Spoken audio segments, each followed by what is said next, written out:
Listeners, Kementerian Perhubungan atau Kemenhub mengungkapkan sejumlah tantangan terkait percepatan pengembangan ekosistem kendaraan listrik di Indonesia, yang salah satunya keterbatasan jumlah stasiun pengisian kendaraan listrik umum atau SPKLU.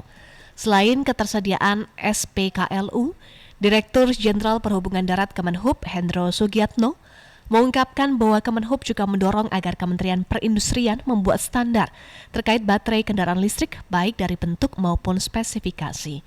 Menurutnya, keseragaman baterai yang beredar akan mempermudah masyarakat dalam bermobilitas menggunakan kendaraan listrik. Kementerian Perhubungan juga terus mendorong tumbuhnya bengkel-bengkel yang mampu mengkonversi kendaraan konvensional berbasis bahan bakar minyak menjadi kendaraan listrik. Untuk membahasnya, kami sudah terhubung dengan General Manager PLN Unit Induk Distribusi atau UID Jakarta Raya, Dodi B. Pangaribuan. Selamat pagi Pak Dodi, salam sehat Pak. Selamat pagi Mbak Eva dan seluruh pendengar MG Radio, salam sehat. Baik, salam sehat. Terima kasih Pak Dodi sudah bergabung pagi-pagi. Baik Pak Dodi, pemerintah terus mendorong transisi penggunaan kendaraan listrik untuk mencapai net zero karbon pada tahun 2060 mendatang.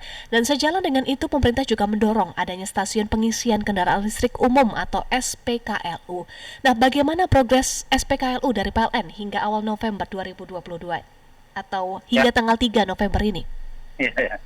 Terima kasih Mbak Eva dan seluruh pendengar MG Radio. Jadi memang sesuai dengan amanat dari PLN bahwa amanat dari pemerintah, bahwa PLN ini diberikan mandat untuk menginisiasi dan kemudian mengawal transisi ke energi bersih, transisi penggunaan kendaraan berbahan bakar minyak menjadi berbahan bakar listrik. Ya.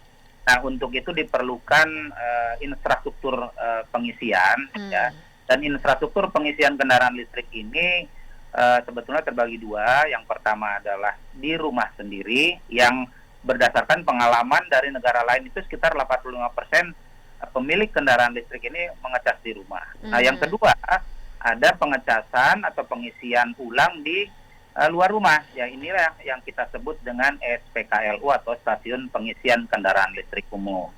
Nah, biasanya memang para calon pengguna kendaraan listrik masih khawatir gitu, bagaimana kita kalau kehabisan. Nah, memang untuk menjawab itu kita juga membangun SPKLU dan bukan hanya dibangun oleh PLN tapi juga bekerja sama. Untuk di Indonesia sendiri sampai awal November sudah terpasang SPKLU di 117 lokasi di 59 kota dengan total dan nozzle atau charger 150.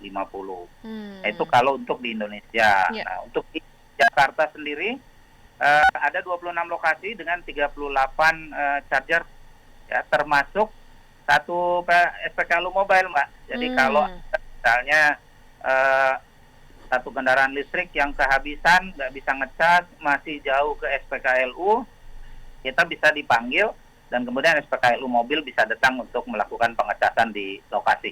Demikian, Pak. Baik, kami konfirmasi ya Pak, 117 SPKLU di 54 kota, kemudian untuk di DKI Jakarta sudah di 26 lokasi dan satu ada yang mobile ya Pak? Betul. Yang kotanya 59 kota, Mbak. 117 lokasi. 117 lokasi di 59 kota ya? Iya, baik. Betul. Nah, ini targetnya kapan akan selesai lebih banyak lagi Pak kota yang punya SPKLU? Ya.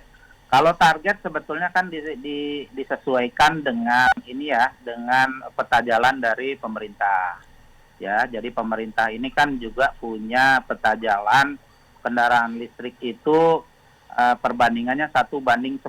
Jadi 1 SPKLU untuk 10 kendaraan listrik. Nah, dengan jumlah kendaraan listrik sampai sekarang untuk mobil sendiri, jadi kalau kita bicara SPKLU kan untuk kendaraan roda 4 ya. Yeah. Sampai sekarang jumlahnya itu belum sampai dengan 2.000, Mbak. Jadi kalau 2.000 sebetulnya dibagi 10 kan 200 ya. 200 ini ya, 200 charger ya. Kita sudah 150 charger ini seluruh Indonesia. Jadi kalau dari PLN sendiri memang kami menyadari bahwa pembangunan infrastruktur SPKLU ini kan membutuhkan investasi tidak sedikit ya. Dari mulai yang paling rendah misalnya sekitar 5 50 sampai 60 juta sampai dengan ultra fast charging hampir menyentuh 1 miliar. Sehingga kita membuka peluang kerjasama dengan pihak swasta, silahkan yang akan membangun. Jadi kalau dari PLN sendiri kita menyesuaikan dengan rencana pertumbuhan demand kendaraan listrik ditambah dengan partisipasi dari swasta. Demikian, Mbak. Kerjasama dengan pihak swasta sejauh ini bagaimana, Pak Dodi? Ya, jadi kerjasama dengan swasta itu kita punya skema kita sebut dengan IO2 ya. Itu IO2 itu IO2 ya. IO-nya itu investor owned dan investor operated.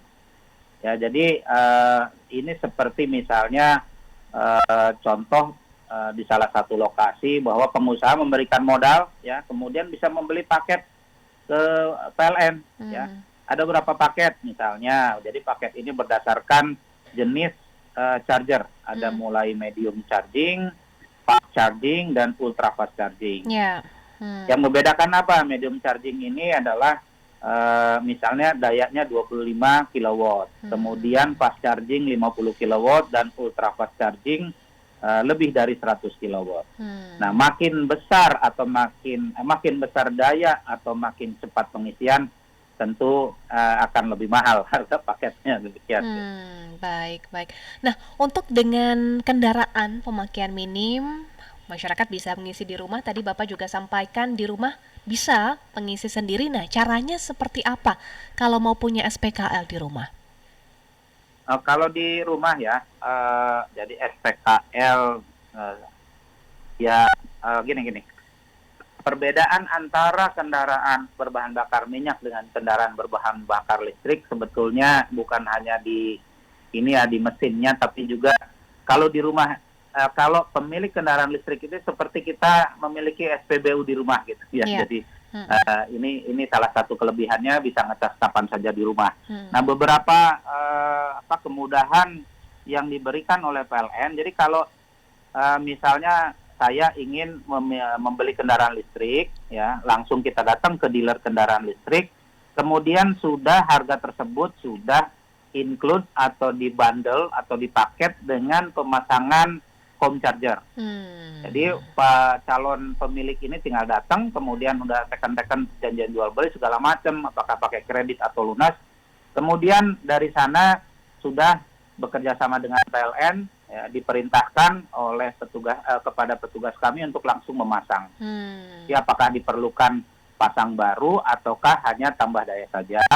Ya, dipasanglah charger itu di rumah, kemudian dikoneksikan dengan sistem pembayaran yang kita sebut dengan charge-in.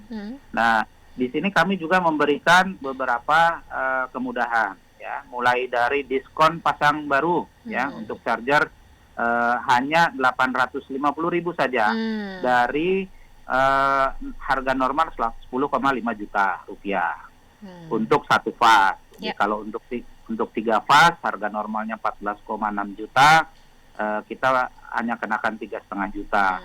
Nah, kemudian juga ada diskon penggunaan.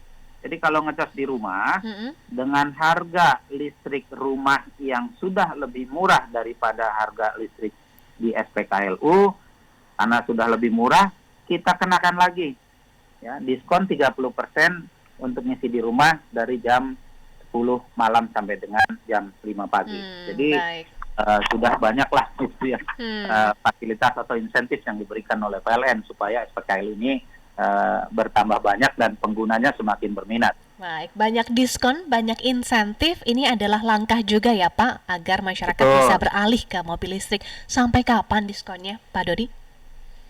Diskon ini sampai waktu yang belum ditentukan, Mbak. Jadi silakan saja gitu ya, berebut gitu ya. Belum ada batas waktunya, masih berlaku ya. Baik, sampai semakin banyak orang lagi ya yang beralih ke mobil listrik atau motor listrik misalnya. Kalau untuk motor listrik, adakah layanan tukar baterai Pak di stasiun penukaran baterai kendaraan listrik umum atau SPB KLU ya namanya? Betul.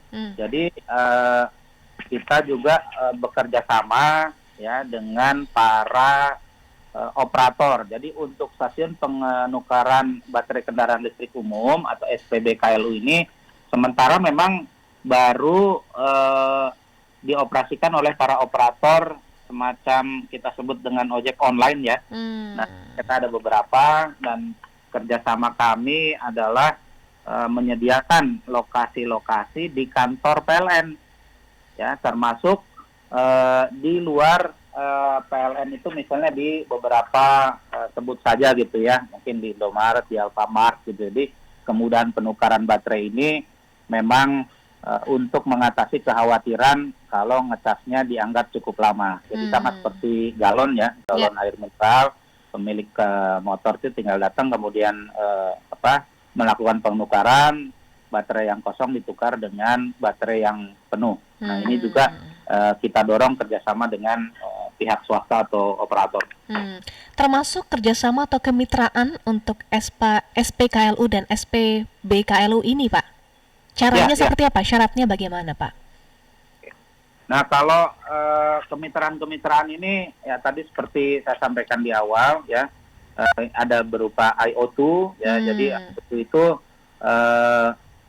berupa misalnya si calon investor ini menyediakan seluruh kebutuhan ya, mulai dari lahan ya, tempat berdirinya SPKLU dan SPBKLU, kemudian biaya untuk investasi alatnya sendiri, kemudian biaya operasi dan pemeliharaan ya. Kemudian kita sudah menyediakan sistem pembayaran ya. Jadi ada sistem pembayaran terintegrasi yang semuanya sudah ada berupa fitur dalam aplikasi PLN Mobile. Ini sangat memudahkan para pelanggan ya, para pemilik kendaraan listrik supaya tahu misalnya di mana saja sih ada lokasi-lokasi pengisian. Nah, kemudian bagaimana sistem pembayarannya, kita pakai juga melalui e-wallet gitu ya, ada beberapa pembayaran. Nah, kemudian juga para calon investor ini sudah tidak perlu lagi ngurus izin segala macam gitu ya, penyediaan peralatan pemeliharaan. Kami juga sudah menunjuk anak perusahaan kami dengan PT Haleora, jadi kira-kira tinggal one stop service lah ya. Kalau investor ini tinggal datang ke PLN, saya mau begini, kemudian semua di cover. Yang penting uangnya cukup gitu, Mbak.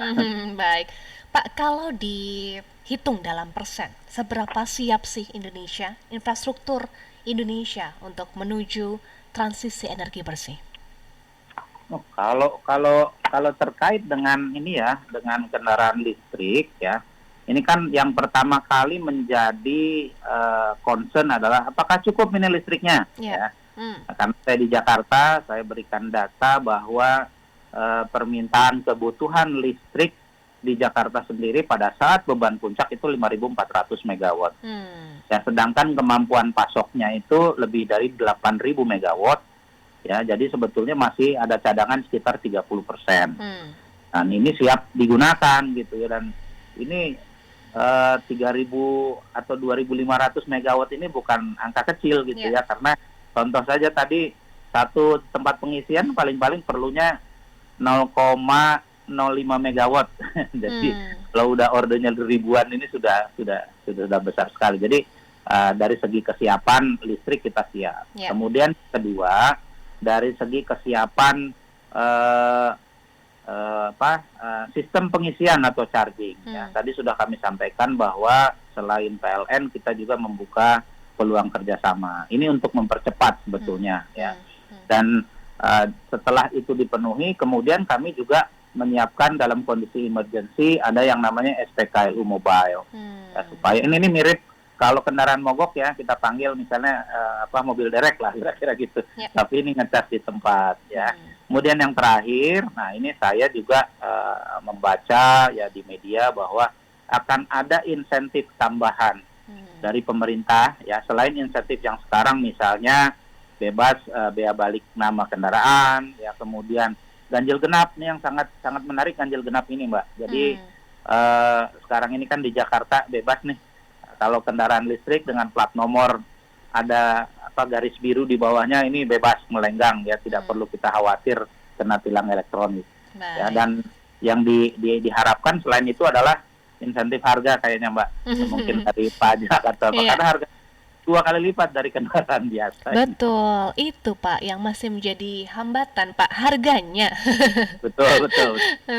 Baik. Jadi kalau Pak Dodi sampaikan dari sisi kapasitas listrik, kemudian sistem pengisian dan juga berbagai insentif yang diberikan oleh PLN, oleh pemerintah, diharapkan ya Pak masyarakat bisa beralih dari kendaraan konvensional ke kendaraan listrik. Begitu Betul, ya Pak ya? ya. Oke. Tidak perlu ragu-ragu ya. Baik, tidak perlu ragu-ragu. Baik. Terima kasih General Manager PLN Unit Induk Distribusi atau UID Jakarta Raya, Dodi B. Pangaribuan atas waktunya bersama kami di Morning Traffic pagi hari ini. Salam sehat selalu ya Pak Dodi dan selamat kembali Terima kasih, beraktivitas. salam sehat semua pendengar.